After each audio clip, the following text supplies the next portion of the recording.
Gen X saves the world in 2024.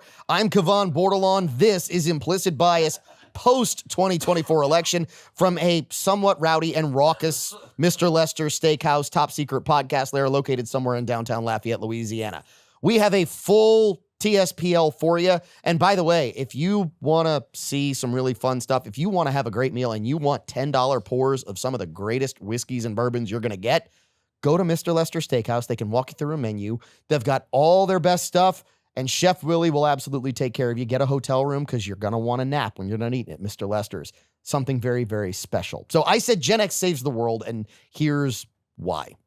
Because Gen X is actually really, really, really responsible for the way this election went. So the demographics shifted dramatically in election 2024 from what they had been for decades. I mean, basically, it was the full-on Sandlot forever. Things changed in this election.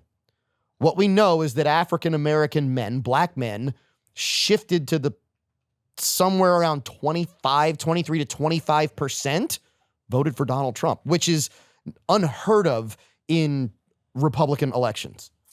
Miami-Dade County in southern Florida completely flipped from blue to red for the first time in 30, 40 years.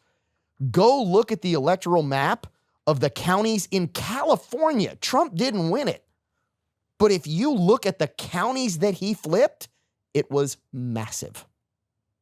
Hispanics in the United States, which I'm going to tell you, the Blues were counting heavy on Hispanics, didn't break their way.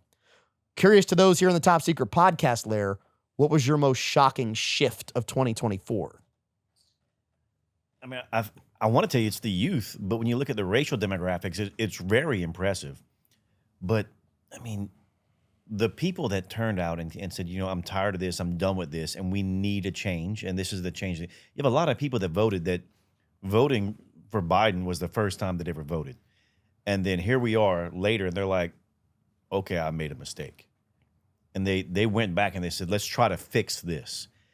You have a lot of people that came through that during COVID, everything else, they saw what it was like. They saw what was going on. That's whenever it changed. They got their first vote and it was for Biden. And now they're like,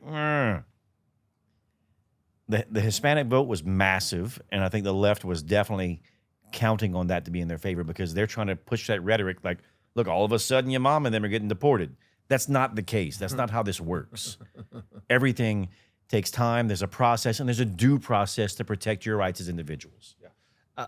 To me, what surprised me the most, I think, is how the Republicans almost flipped the script on what was traditional Democrat territory and actually brought in, I mean, you're talking a patriarch, a leader of a generational family. Oh, RFK Jr. Yeah. Right. Like, I mean, how tight is he with Trump? Like, dude, that dude is just a warrior ready to go. And it's like, yep. And he's like, hands off. You can do anything you want. Don't mess with our liquid gold, though. Yeah. Everything else is fair game. Let it rip. Tulsi Gabbard was a rock star in the Democratic Party. And now she's right there with him going, let's roll, let's do it. And you just listen to her. It's common sense. She speaks so much common sense. I love it. To me, it's the tent. The tent getting bigger, just expanding it and going, everyone is welcome here. You don't have to have a label. Let's just go make America great again. That to me was awesome. I like that too. Trammell?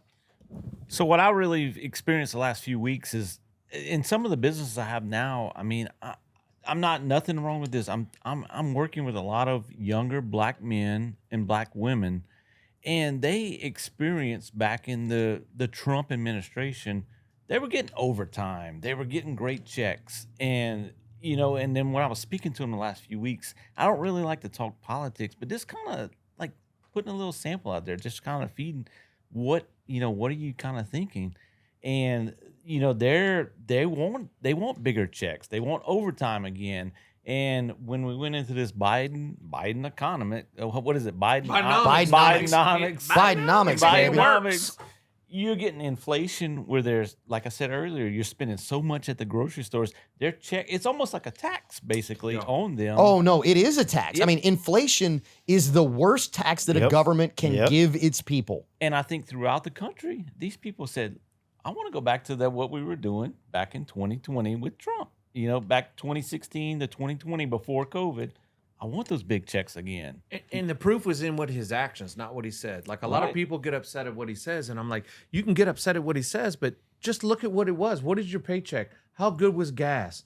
You know, could you buy a house at 3% interest? Like just where was the proof? It's right there. We say it Don't- on the show all the time. Believe none of what they say, believe only what they do. And that's it. Like, if you just look at his 3.5 years pre-COVID, man was rolling. Doesn't matter what he said, didn't start a war. Men came home, had a plan, got wrecked. Wuhan happened. Speaking of looking at the past, and we've talked about learning moments and tears creating learning moments. I want to go through a quick picture that I was able to take here very quickly that, man, when I pulled this up, I was like, I wonder what, because, you know, we said it here for quite a while, but these numbers, they get important, right? These numbers get really important really quickly.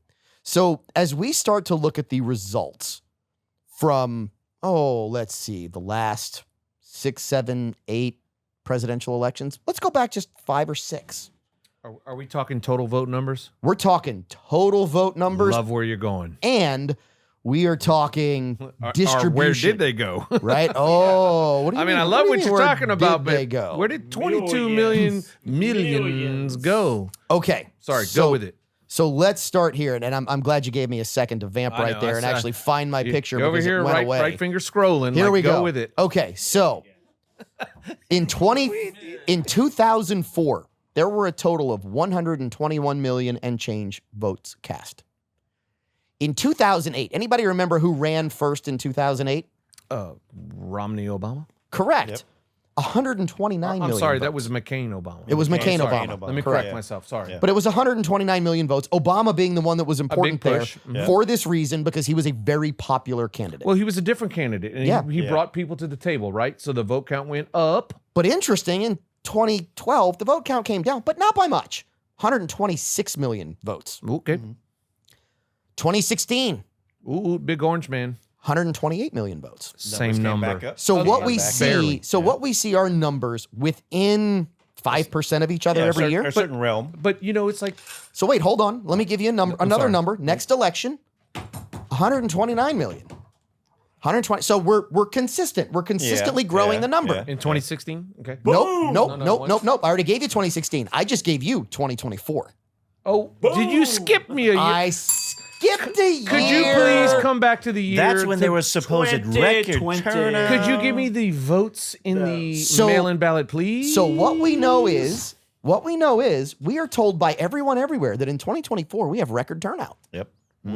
Record turnout would mean we have more people casting votes than ever, That's right? normally what record means. That's normally what record means. setting records. In 2020, there were allegedly 155.5 million votes. Well, hold That is on. almost 24 million Hold on. votes. Okay. That's a That's a big number. Uptick. But so let me ask you this then. If you're doing simple math, keep your phone on.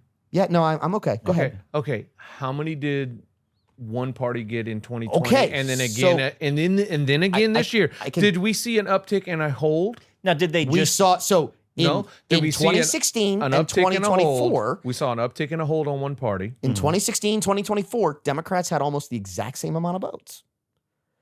In 2020, Democrats had allegedly 18.5 million more votes I get it. than ever? But that's before? what I was going is the other side is we saw the other side come up too. and growing which consistently. was Yes. a record for a sitting president Yeah. to Yep. garner more votes and then lost.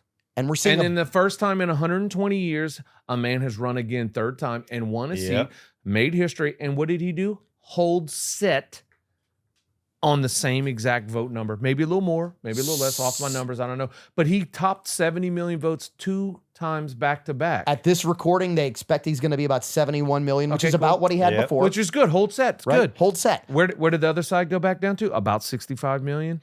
Here's no, not even. I don't think. I don't. 64. It might be 65, 66. What it is yes. is if you look at the numbers on a chart, just put them together. It's everything. You're going to have about 125, 130 million for the last 25 years. Basically, since I voted, Yep. I went and looked at it. I'm like, okay, everybody votes about 50 million on each side, or solid 55.